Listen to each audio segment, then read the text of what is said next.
Good afternoon. It's Cap Cowan from the Myasthenia Gravis Society of Canada again on Thursday, June 15th. Yeah. 9 days to my 50th wedding anniversary. So if I get there in 9 more days, then I'll be able to say that my wife put up with me for 50 years. However, the real reason I'm here on a weekly basis with these communiques is one, they really help to give us content for our Myasthenia Gravis website and also for our YouTube MG Fit TV channel. And we're concerned a little bit this week whether you're getting what this MG Fit and how important it is to you personally. So we just received a very alarming email, a Facebook report from Rachel. It's quite a long one, on an unfortunate experience she's just had at a Hamilton Emergency Center. And I can tell you, 12 years ago, 9 years ago, 10 years ago, I went to many emergencies with myasthenia gravis symptoms and then with the actual condition in major attack. What's a major attack?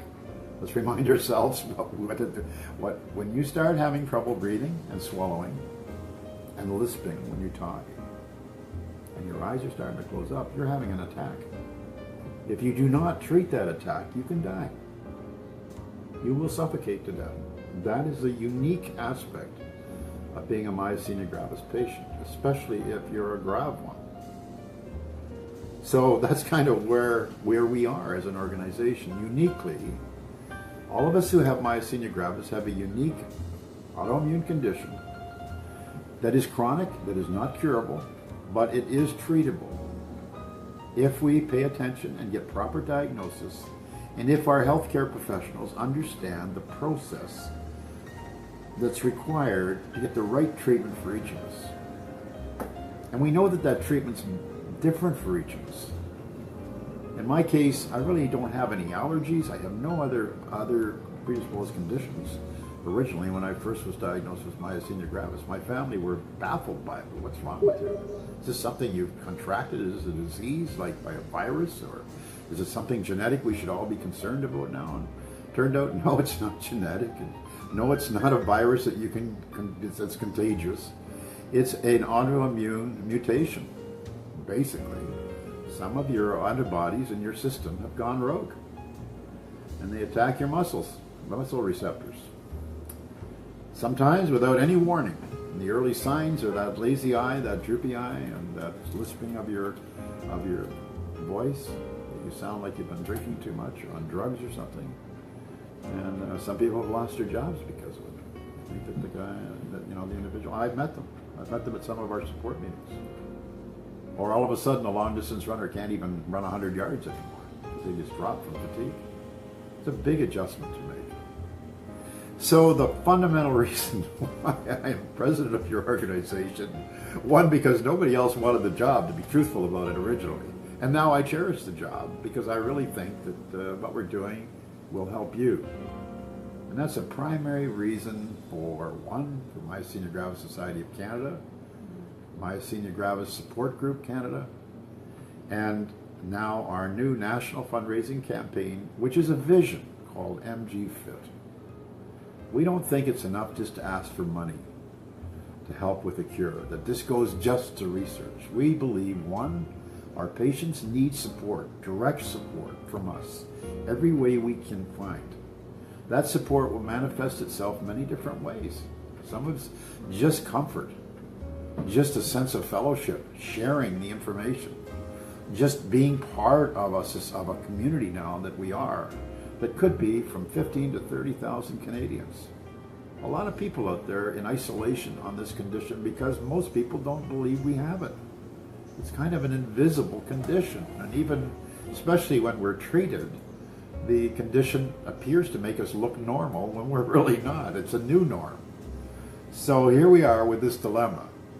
We have to raise funds so that we have enough strength financially to, one, support you and your needs and literature and your infrastructure needs. When you go to a doctor, when you go to emergency, when your general practice is doing your annual or semi-annual health checks, that they are taking care to watch for the chemicals in your body as they change with the treatments you're getting. In my own case, I have induced, osteoporosis now. I'm 3 inches shorter because I didn't compensate for the effects of the drugs I've been prescribed for my treatment of myasthenia gravis enough. I didn't offset the stripping effect of those prescriptions in my body. So the result was an induced osteoporosis, and one day, boom, tried lifting something, I was 3 inches shorter forever. So when you think about it, that's really what it comes down to. MG Fit is a concept we've worked on for a year. Get to the point where we feel we want this 3-prong reality to happen. That we get really serious funding backbone for our patients.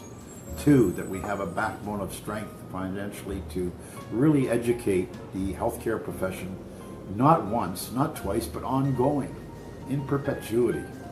As new people are taught the healthcare profession, as they move into the workplace, they need to be taught what myasthenia gravis plays in that role. So that's kind of the third part, is that we encourage directly to have authenticated researchers working on treatments for myasthenia gravis, not just be the beneficiary of treatments for other conditions that we try on myasthenia gravis patients. So my heart goes out to Rachel, who just had this terrible experience in Hamilton, which I have had, where they just don't buy in, the emergency people, that you're in serious peril. They dismissed her. And in her case, they actually sent her home. In my case, the first time it happened to be that seriously, when I wasn't treated, even though I was referred to the hospital by my neurologist treating me for myasthenia gravis, they left me on a gurney for 8 hours in the hospital, untreated, sent me to the maternity ward on a gurney, forgot me, and then put me in the hallway outside the neurology department, and then ultimately put me in a room with 3 schizophrenics before I was finally put in a room where they could treat me for myasthenia gravis attack. So that was my unfortunate experience that time. I had 3 or 4 other times when I went before I was properly diagnosed where they were at least able to get these early symptoms down to a controllable level. And here's the other reality we have to think about. Why we benefit, why the benefits of myasthenia gravis, the MG Fit campaign for you. Because frankly, otherwise it's not going to happen. There's nobody else out there that's taking care of our need for treatment. There just isn't. I mean, I'm so happy to reply that basically in Ottawa now there appears to be 2 doctors that are starting to treat myasthenia gravis, but that was not the case 2 years ago. So hopefully somehow we were able to influence enough attention to the condition that they're now treating it. That's good news. It's nice to have a member of our Facebook group say, hey, guess what? I have a friend getting treated in Ottawa now. Well, news to us. We did not know this, so we need your help to do that sort of thing. So that's kind of where we're at. I really don't want to belabor this too much more today. I just want to thank you very much for the support that's coming in. We do have MG Fit now pretty well ready to accept. What we need to know is when you take on a pledge sheet. When you go to MG Fit and you go to pledge, you'll see the upper corner on the front of the page. You'll see the pair of shoes walking on the front page. On that corner where it says pledge, when you go there, it's going to ask you who you are. We need your name, address, and contact information because you're becoming part of our national team. And we have one of our directors who's pledged themselves to be the coordinator of that as we build the team. We have no team to start with. I've also had a request from Calgary, from Edmonton, from Victoria, from Vancouver, from New Brunswick, from Quebec, and also from Ottawa to evolve our support groups, and we're now ready to do that. We feel confident that we can do that properly now. So if you would like to remember to contact us again, a nice way to start might be to take on a team pledge and let us know also by email. You can email us 2 or 3 different ways. One is 1,000,000,000 steps for MG at mgcanada.org, or you know, go to MG Fit and go there and find the link to contact us. That also works. You can contact me personally, Cap Cowan, at mgcanada.org and so forth. So there's lots of ways you can get a hold of us. You can call us. Call me, 905-642-2545. I don't care when you call. Call anytime you like. I don't care whether I'm sleeping awake or away from home. I will call you back. I guarantee you I will always call back. It may take me a little while, but I will come back as many times as you need. So that's about it. That's what we want to be for you. A national myasthenia gravis society that's here for myasthenia gravis patients, family, friends, healthcare professionals that treat myasthenia gravis, and researchers who want to help come up with proper conditional treatments for the condition. So I think that's enough for today, don't you? I look forward to talking to you again next week.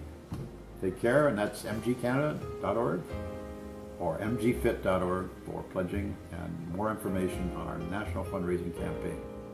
Bye for now.